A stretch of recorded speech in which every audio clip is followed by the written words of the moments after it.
بسم اللہ الرحمن الرحیم۔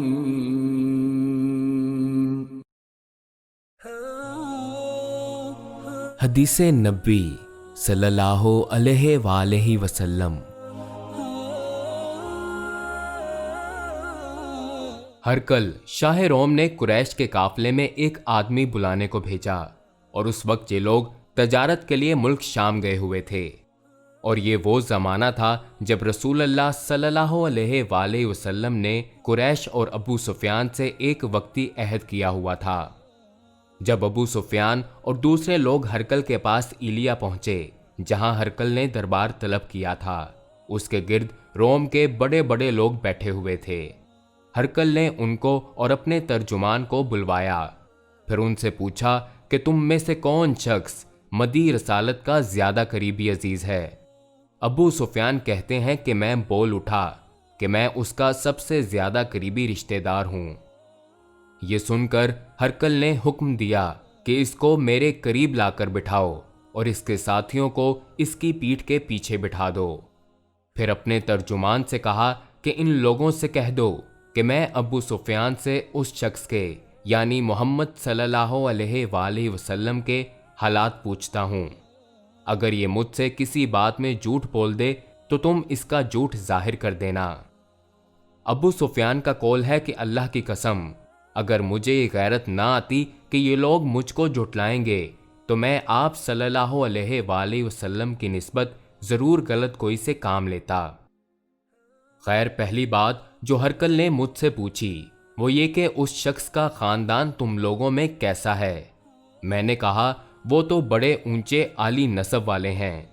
کہنے لگا اس سے پہلے بھی کسی نے تم لوگوں میں ایسی بات کہی تھی؟ میں نے کہا نہیں۔ کہنے لگا اچھا، اس کے بڑوں میں کوئی بادشاہ ہوا ہے؟ میں نے کہا نہیں۔ پھر اس نے کہا بڑے لوگوں نے اس کی پیروی اختیار کی ہے یا کمزوروں نے؟ میں نے کہا نہیں، کمزوروں نے۔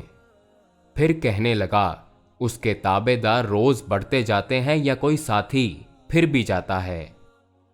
میں نے کہا نہیں۔ کہنے لگا کہ کیا اپنے اس دعوی نبوت سے پہلے کبھی کسی بھی موقع پر اس نے جھوٹ بولا ہے؟ میں نے کہا نہیں، اور اب ہماری اس سے صلح کی ایک مقررہ مدت ٹھہری ہوئی ہے، معلوم نہیں وہ اس میں کیا کرنے والا ہے۔ ابو سفیان کہتے ہیں میں اس بات کے سوا اور کوئی جھوٹ اس گفتگو میں شامل نہ کر سکا۔ ہرقل نے کہا کیا تمہاری اس سے کبھی لڑائی بھی ہوتی ہے؟ ہم نے کہا کہ ہاں۔ بولا پھر تمہاری اور اس کی جنگ کا کیا حال ہوتا ہے؟ میں نے کہا لڑائی ڈول کی طرح ہے، کبھی وہ ہم سے جیت لیتے ہیں اور کبھی ہم ان سے جیت لیتے ہیں۔ ہرقل نے پوچھا وہ تمہیں کس بات کا حکم دیتا ہے؟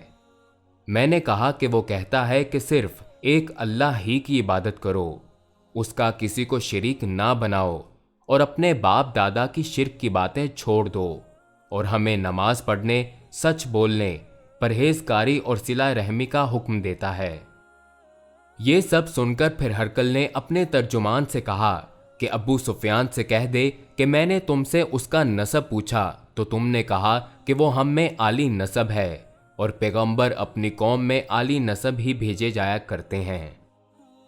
میں نے تم سے پوچھا کہ دعوی نبوت کی یہ بات تمہارے اندر اس سے پہلے کسی اور نے بھی کہی تھی؟ تو تم نے جواب دیا کہ نہیں۔ تب میں نے اپنے دل میں کہا کہ اگر یہ بات اس سے پہلے کسی نے کہی ہوتی تو میں سمجھتا کہ اس شخص نے بھی اسی بات کی تقلید کی تھی جو پہلے کہی جا چکی ہے۔ میں نے تم سے پوچھا کہ اس کے بڑوں میں کوئی بادشاہ بھی گزرا ہے؟ تم نے کہا کہ نہیں۔ تو میں نے دل میں کہا کہ ان کے بزرگوں میں سے کوئی بادشاہ ہوا ہوگا تو کہہ دوں گا کہ وہ شخص اس بہانے اپنے آباء و اجداد کی بادشاہت اور ان کا ملک دوبارہ حاصل کرنا چاہتا ہے۔ اور میں نے تم سے پوچھا کہ اس بات کے کہنے یعنی پیغمبری کا دعویٰ کرنے سے پہلے تم نے کبھی اس کو دروغ گوئی کا الزام لگایا ہے؟ تم نے کہا کہ نہیں۔ تو میں نے سمجھ لیا کہ جو شخص آدمیوں کے ساتھ دروغ گوئی سے بچے وہ اللہ کے بارے میں کیسے جھوٹی بات کہہ سکتا ہے؟ اور میں نے تم سے پوچھا کہ بڑے لوگ اس کے پیرو ہوتے ہیں یا کمزور آدمی؟ تم نے کہا کمزوروں نے اس کی اتباع کی ہے۔ تو دراصل یہی لوگ پیغمبروں کے متبعین ہوتے ہیں۔ اور میں نے تم سے پوچھا کہ اس کے ساتھی بڑھ رہے ہیں یا کم ہو رہے ہیں؟ تم نے کہا کہ وہ بڑھ رہے ہیں، اور ایمان کی کیفیت یہی ہوتی ہے حتیٰ کہ وہ کامل ہو جاتا ہے۔ اور میں نے تم سے پوچھا کہ آیا کوئی شخص اس کے دین سے ناخوش ہو کر مرتد بھی ہو جاتا ہے؟ تم نے کہا نہیں۔ تو ایمان کی خاصیت بھی یہی ہے، جن کے دلوں میں اس کی مسرت رچ بس جائے وہ اس سے لوٹا نہیں کرتے۔ اور میں نے تم سے پوچھا کہ آیا وہ کبھی عہد چکنی کرتے ہیں؟ تم نے کہا نہیں۔ پیغمبروں کا یہی حال ہوتا ہے، وہ عہد کی خلاف ورزی نہیں کرتے۔ اور میں نے تم سے کہا کہ وہ تم سے کس چیز کے لیے کہتے ہیں؟ تم نے کہا کہ وہ ہمیں حکم دیتے ہیں کہ اللہ کی عبادت کرو، اس کے ساتھ کسی کو شریک نہ ٹھہراؤ، اور تمہیں بتوں کی پرستش سے روکتے ہیں، سچ بولنے اور پرہیزگاری کا حکم دیتے ہیں۔ لہٰذا اگر یہ باتیں جو تم کہہ رہے ہو سچ ہیں تو عنقریب وہ اس جگہ کا مالک ہو جائے گا کہ جہاں میرے یہ دونوں پاؤں ہیں۔ مجھے معلوم تھا کہ وہ پیغمبر آنے والا ہے، مگر مجھے یہ معلوم نہیں تھا کہ وہ تمہارے اندر ہوگا۔ اگر میں جانتا کہ اس تک پہنچ سکوں گا تو اس سے ملنے کے لیے ہر تکلیف گوارا کرتا۔ اگر میں اس کے پاس ہوتا تو اس کے پاؤں دھوتا۔ ہرقل نے رسول اللہ صلی اللہ علیہ وآلہ وسلم کا وہ خط منگایا جو آپ نے دہیہ کلبی رضی اللہ عنہ کے ذریعے حاکم بصرہ کے پاس بھیجا تھا، اور اس نے وہ ہرقل کے پاس بھیج دیا تھا۔ پھر اس کو پڑھا تو اس میں لکھا تھا، اللہ کے نام کے ساتھ جو نہایت مہربان اور رحم والا ہے۔ اللہ کے بندے اور اس کے پیغمبر محمد صلی اللہ علیہ وآلہ وسلم کی طرف سے یہ خط ہے شاہ روم کے لیے۔ اس شخص پر سلام ہو جو ہدایت کی پیروی کرے۔ اس کے بعد میں آپ کے سامنے دعوت اسلام پیش کرتا ہوں۔ اگر آپ اسلام لے آئیں گے تو دین و دنیا میں سلامتی نصیب ہوگی، اللہ آپ کو دوہرا ثواب دے گا، اور اگر آپ میری دعوت سے روگردانی کریں گے تو آپ کی رعایا کا گناہ بھی آپ ہی پر ہوگا۔ اور اے اہل کتاب، ایک ایسی بات پر آ جاؤ جو ہمارے اور تمہارے درمیان یکساں ہے، وہ یہ کہ ہم اللہ کے سوا کسی کی عبادت نہ کریں اور کسی کو اس کا شریک نہ ٹھہرائیں، اور نہ ہم میں سے کوئی کسی کو اللہ کے سوا اپنا رب بنائے۔ پھر اگر وہ اہل کتاب اس بات سے منہ پھیر لیں تو مسلمانوں تم ان سے کہہ دو کہ تم مانو یا نہ مانو، ہم تو ایک اللہ کے اطاعت گزار ہیں۔ ابو سفیان کہتے ہیں، جب ہرقل نے جو کچھ کہنا تھا کہہ دیا اور خط پڑھ کر فارغ ہوا تو اس کے ارد گرد بہت شور و غوغا ہوا، بہت سی آوازیں اٹھیں اور ہمیں باہر نکال دیا گیا۔